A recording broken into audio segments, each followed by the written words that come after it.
ముఖ్యమంత్రి చంద్రబాబు అధికార దుర్వినియోగం ఏమాత్రం ఆగటం లేదు. స్కిల్ స్కామ్ కేసు క్లోజ్ చేయించుకున్నారు చంద్రబాబు. ఈ స్కిల్ స్కామ్ కేసులోనే చంద్రబాబు 53 రోజులు జైలుకి వెళ్లారు. కేసు కొట్టేయించుకోవడానికి సిఐడి చేత కోర్టులో పిటిషన్ వేయించుకున్నారు చంద్రబాబు. చంద్రబాబుపై నమోదైన స్కిల్ స్కామ్ కేసును క్లోజ్ చేసింది ఏసీబీ కోర్టు.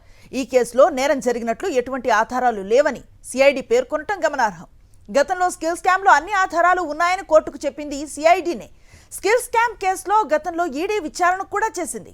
ఈ కేసులో పలువురి ఆస్తులు కూడా జప్తు చేశారు. ఇంత తీవ్రమైన కేసులో ఆధారాలు లేవని సిఐడి చెప్పడం విచిత్రంగా ఉందంటూ న్యాయ నిపుణులు విస్మయాన్ని వ్యక్తం చేస్తున్నారు.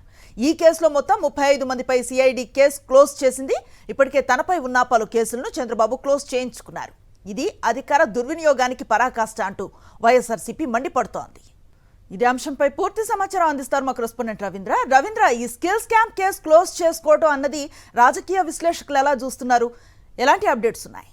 అనుశ్రీ, వ్యవస్థలను మేనేజ్ చేయడంలో చంద్రబాబును మించిన వ్యక్తి మరొకరు లేరనేది మరోసారి స్పష్టమైంది. ఖచ్చితంగా తన అధికారాన్ని దుర్వినియోగం చేస్తూ ఏ విధంగా వ్యవస్థలను ఉపయోగించుకుంటున్నారనేది చాలా స్పష్టంగా ఈ స్కిల్ కేసులో కూడా తేడా తెలివైంది. ఈ వ్యవహారం చూసిన తర్వాత రాష్ట్రంలో ఉన్నటువంటి న్యాయ నిపుణులు సైతం ఆశ్చర్యానికి ఆందోళనకు కూడా గురవుతున్నటువంటి పరిస్థితి కనిపిస్తుంది. ఎందుకంటే ఏ స్థాయిలో తన అధికారాన్ని దుర్వినియోగం చేస్తున్నారు ముఖ్యమంత్రి చంద్రబాబు అనేది చాలా స్పష్టంగా అర్థమవుతుంటూ వారంతా కూడా వ్యాఖ్యలు చేసినటువంటి పరిస్థితి కనిపిస్తుంది. ఇదే స్కిల్ స్కామ్ కేసు సంబంధించి చంద్రబాబు ఏకంగా 53 రోజుల పాటు జైల్లోగా ఉన్నారు. గతంలో అంటే 2014-19 మధ్య ఆయన అధికారంలో ఉన్న సమయంలో స్కిల్ కార్పొరేషన్ కు నిధులు ఇచ్చి దాని నుంచి 370 కోట్లను దుర్వినియోగం చేశారనేటువంటి విషయం వెలుగులోకి వచ్చింది. అది కూడా కేంద్ర ప్రభుత్వానికి సంబంధించినటువంటి జీఎస్టీ అధికారులు పూణేలో ఒక సాఫ్ట్వేర్ కంపెనీలో అక్కడ చెక్ చేస్తున్న సమయంలో ఆంధ్రప్రదేశ్కి సంబంధించినటువంటి స్కిల్ కార్పొరేషన్ సంబంధించి ఒక సాఫ్ట్వేర్ ని అందించామంటూ ఒక నకిలీ ఇన్వాయిస్లను అక్కడ జీఎస్టీ అధికారులు గుర్తించి అప్పట్లోనే చంద్రబాబు ప్రభుత్వాన్ని వారు అప్రమత్తం చేశారు.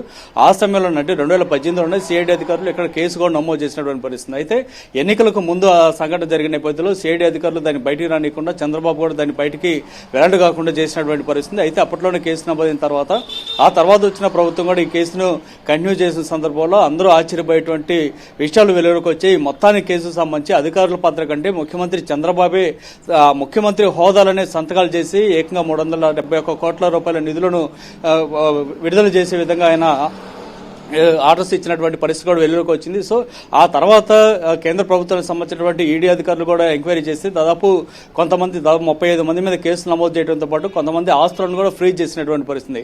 ఒకవైపు కేంద్ర దర్యాప్తు సంస్థ విచారణ జరుగుతూ ఉండగానే మరోవైపు చంద్రబాబు మాత్రం ఇక్కడ తన కేసుకు సంబంధించి పూర్తి స్థాయిలో అసలు ఏ దుర్వినియోగం జరగలేదు అనేటువంటి నిర్ధారణకి సిఐడి ద్వారా చెప్పించి దాన్ని కోర్టులో కూడా వేయించింది. కోర్టు కూడా దీన్ని మిస్టేక్ ఆఫ్ ఫ్యాక్ట్స్ కింద కేసును కొట్టేసినటువంటి పరిస్థితి చూస్తుంటే న్యాయ నిపుణులు కూడా ఆందోళన వ్యక్తం చేస్తున్నారు. ఈ కేసులో 53 రోజుల పాటు చంద్రబాబు జైలు శిక్ష అనుభవించారు. గతంలో ఈ కేసులో బెయిల్ కోసం అనేక మార్లు ఆయన కోర్టును ఆశ్రయించినప్పుడు కూడా కేసు విచారణలో ఉంది, పైగా బలమైన ఆధారాలు ఉన్నాయని చెప్పి సిఐడి అప్పట్లో గట్టిగా వాదించిన నేపథ్యంలో కోర్టు కూడా బెయిల్ ఇచ్చినటువంటి పరిస్థితి లేదు. కానీ ఇప్పుడు ఆయన ముఖ్యమంత్రి అయిన తర్వాత ఆయన చేతిలోనే ఉండేటువంటి సిఐడి అధికారులకు ఆదేశాలు జారీ చేయడం ద్వారా తనకు తానే క్లీన్ చిట్ ఇచ్చుకోవడం అనేటువంటి పరిస్థితిని చూసిన తర్వాత వ్యవస్థలను ఏ స్థాయిలో చంద్రబాబు దుర్వినియోగం చేస్తున్నారనేది చాలా స్పష్టంగా అర్థమైనటువంటి పరిస్థితి. మిస్టేక్ ఆఫ్ ఫ్యాక్ట్స్ పేరుతోటి మొత్తం సిఐడి అయితే ఏసీబీ కోర్టులో ఈ కేసుని ఇక దర్యాప్తు చేయాల్సినటువంటి అవసరం లేదు, ఇందులో చాలా తప్పులున్నాయి, ఎక్కడా అధికార దుర్వినియోగానికి ముఖ్యమంత్రి చంద్రబాబు పాల్పడలేదంటూ ఒక నివేదికని ఇవ్వడం అనేది చూసిన తర్వాత మిగతా వ్యవస్థలు కూడా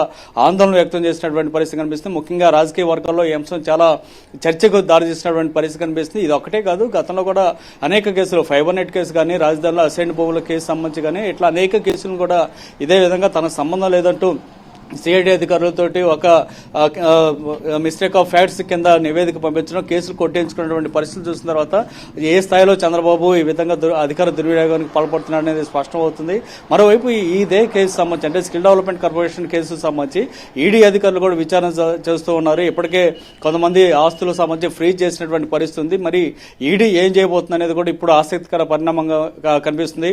ఈడీ అంటే బీజేపీ చేతిలో ఈడీ ఉంటుందనేటువంటి కారణంతో కూటమి ప్రభుత్వం అక్కడ ఎక్కడ ఉంది కాబట్టి అక్కడ కూడా కొట్టించుకునేటువంటి పరిస్థితి ఉంటుందా అనేటువంటి ఒక చర్చ కూడా జరుగుతుంది. దీని మీద వైఎస్ఆర్ కాంగ్రెస్ పార్టీ ఇప్పటికే పెద్ద ఎత్తున ఆందోళన చేస్తుంది, కోర్టు కూడా వెళ్లేటువంటి ప్రయత్నం చేస్తుంది. వీటన్నిటికంటే ముఖ్యమైన అంశం ఏంటంటే ఈ కేసుకు సంబంధించి అసలు ఫిర్యాదుదారుడైనటువంటి అజయ్ కుమార్ రెడ్డి అనేటువంటి వ్యక్తి ఎవరైతే ఉన్నారో అతనికి కనీసం నోటీస్ ఇవ్వకుండా ఈ కేసును క్లోజ్ చేయడం అనేది మాత్రం ఇప్పుడు అందరినీ ఆశ్చర్యానికి గురి చేసింది. సహజంగా ఈ కేసు సంబంధించి విచారణ సందర్భం కానీ లేదా కేసును క్లోజ్ చేసే సందర్భంగా కానీ ఖచ్చితంగా ఫిర్యాదుదారుడు ఎవరైతే ఉన్నారో అతనికి కూడా కోర్టు ద్వారా నోటీసులు వెళ్తాయి. ఆయన కూడా చెప్పాల్సింది ఉంటే ఆయన వాదనలు వినిపించుకునేటువంటి అవసరం ఉంటుంది. కానీ ఈ కేసులో ఫిర్యాదుదారుడు అయినటువంటి అజయ్ కుమార్ రెడ్డికి సంబంధించి అసలు ఎలాంటి వాదన ఆయన వైపు నుంచి వినకుండానే కేసుని క్లోజ్ చేయడం అనేది ఇప్పుడు అందరినీ ఆశ్చర్యానికి గురి చేస్తున్నటువంటి పరిస్థితి. దీని మీద వైఎస్ఆర్ కాంగ్రెస్ పార్టీ కూడా సీరియస్ గా తీసుకుంది.